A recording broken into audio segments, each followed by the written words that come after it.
बंधुओं, कैसे हैं आप लोग। आज मैं आपको बताने वाला हूँ पैराथायराइड और थायराइड ग्रंथियों के बारे में।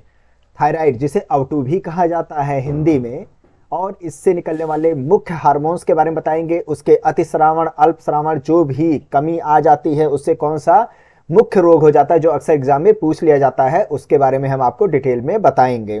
तो चलिए शुरू करते हैं आज की ये क्लास। जैसा कि आप डायग्राम में देख रहे हैं, ये है पूरा, ये जो येलो कलर का पूरा फैला हुआ है ये है थायराइड ग्लैंड कहा जाता है, इसे अवटु ग्रंथि भी कहा जाता है।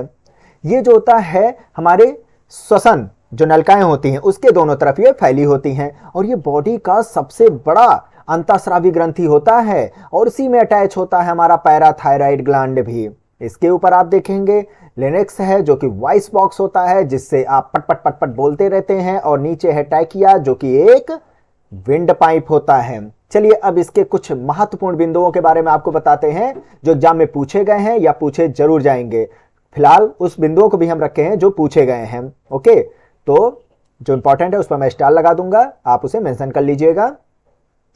यह सबसे बड़ी अंतःस्रावी ग्रंथि होती है क्या, अवटु या पैरा, जो थायराइड ग्रंथि होती है, सॉरी पैरा नहीं कहेंगे, थायराइड ग्रंथि की बात पहले मैं कर रहा हूं। और इसमें से जो मुख्य हार्मोन से निकलता है वो थायरॉक्सिन होता है, और भी निकलते हैं लेकिन मेनली जो थायरॉक्सिन होता है। जी हाँ, बिल्कुल सही आपने समझा, ये वही है जो कि पीयूष ग्रंथि से निकलने वाले वृद्धि हार्मोन्स के साथ मिल करके उसको और भी अधिक क्या कर देता है, स्ट्रांग बना देता है, प्रभावशाली बना देता है। ये वही थायरॉक्सिन हार्मोन्स है। ये जो होता आयोडीन युक्त अमीनो अम्ल होता है, स्टार दीजिए इस पर तुरंत बिना कुछ सोचे समझे। और इसका जब कम स्राव हो रहा होता है, बॉडी में इसका कम स्राव होता है तो क्रिटिनिज्म रोग हो जाता है, घेंघा रोग हो जाता है, और एक और रोग हो जाता है उसके बारे में भी आप जाने रखिएगा, मिक्सोडीमा उसे कहा जाता है, मिक्सोडीमा। अब जो क्रिटिनिज्म होता है इसमें क्या होता है, इसमें बुद्धि थोड़ी सी कमजोर हो जाती है, दिमाग पर काफी असर आ जाता है ना, मंद बुद्धिपन आ जाता है, बौनापन आ जाता है, बच्चों में खासकर देखा जाता है। और घेंघा रोग में क्या होता है, इसमें जो होता है आप देखेंगे थोड़ी सूजन सी आ जाती है गर्दन में। ओके, थायराइड ग्रंथि जो होती है वो फूली सी नजर आती है, आपको कभी देखे होंगे। तो ये किसकी कमी से मेनली होता है, ये आयोडीन की कमी से होता है। इसीलिए कहा जाता है आयोडीन युक्त नमक खाते रहिए, स्टार दीजिए तुरंत। आयोडीन युक्त नमक खाएंगे तो आप गॉइटर या घेंघा रोग से बचे रहेंगे। और जो मिक्सोडीमा होता है इसमें क्या हो जाता है, इसमें जो हृदय की धड़कन होती है वो धीमी हो जाती है थोड़ी सी। ओके, शरीर का टेम्परेचर थोड़ा सा कम हो जाता है, और पेशियों में बहुत, मसल्स में बहुत थकान फील होती है, इसमें मिक्सोडीमा कहा जाता है उसे। तो ये जानकारी थी अवटुथायराइड ग्रंथि से निकलने वाले कम हार्मोन्स से, जब इसका हार्मोन्स कम स्रावित हो रहा होता है। ओके, और जब ज्यादा स्रावित होता है थायरॉक्सिन तो ग्रेप्स हो जाता है एक्सो, तो इसको ज्यादा पढ़ने की जरूरत नहीं है। ग्रेप्स को मेनली जो पूछा जाता है, ये घेंघा रोग पे आप स्टार जरूर लगा दीजिएगा, ये ज्यादा पूछा जाता है। ओके, अब इसमें जो एक मेनली है वो कैल्सीटोनिन हार्मोन्स होता है। ये क्या काम करता है, कैल्सीटोनिन हार्मोन्स होता है रुधिर में कैल्शियम, जैसा कि नाम पर ही जाइए, कैल्शियम और फॉस्फेट की मात्रा को रेगुलेट कर रहा होता है, नियमन करता है उसको, याद रखिएगा इस पॉइंट को। और हाशिमोटो रोग एक पूछ लिया जाता है अक्सर, थायराइड की आत्महत्या कहा जाता है।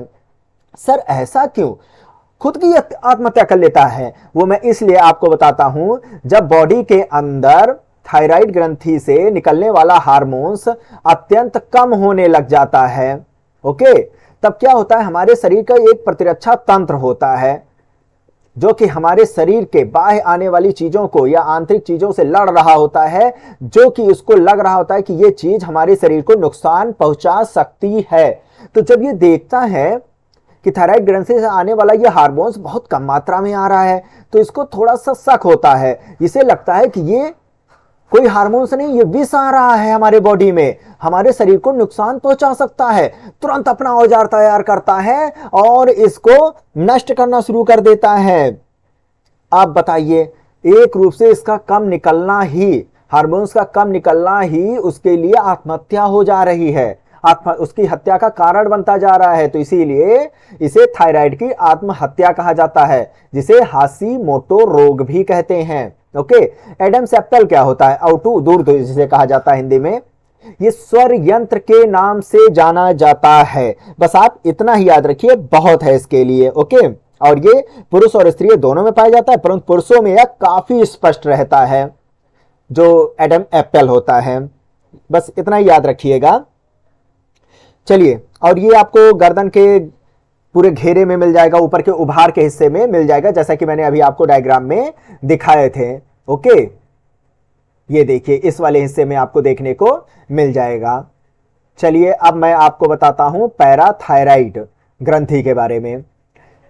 इसमें कुछ मुख्य बिंदु आप जरूर याद रखिएगा। पैराथायराइड जो हार्मोन्स होता है, ये रक्त में कैल्शियम की मात्रा का नियमन करता है। स्टार्ट दीजिए तुरंत। अल्पस्रावन अगर इसका होता है तो टिटेनी रोग हो जाता है। ये क्या होता है, जिसे टिटेनी क्यों कहा जाता है? कंकाल पेशियों में फैलाव की क्षमता क्या हो जाती है? कम हो जाती है, जिसे टिटेनी कहा जाता है। और ये पैराथायराइड ग्रंथि से उत्सर्जित होने वाले कम हार्मोन्स की वजह से हो रहा होता है। और वहीं जब ज्यादा हो जाता है हार्मोन्स का स्रावन तो ऑस्टियोपोरोसिस रोग हो जाता है। इसमें क्या होता है, हड्डियां पतली हो जाएंगी, ओके, कमजोर होना शुरू हो जाएंगी, डैमेज होना शुरू हो जाएंगी, तो कई चीजें होना शुरू हो जाती हैं। इसे ऑस्टियोपोरोसिस रोग कहा जाता है। तो ये जानकारी थी थायराइड, पैराथायराइड ग्रंथियों के बारे में और उससे रिलेटेड अन्य महत्वपूर्ण जानकारी के बारे में। ओके, नेक्स्ट एक नए वीडियो के साथ हम आपके सामने उपस्थित होंगे। जय हिंद, जय भारत।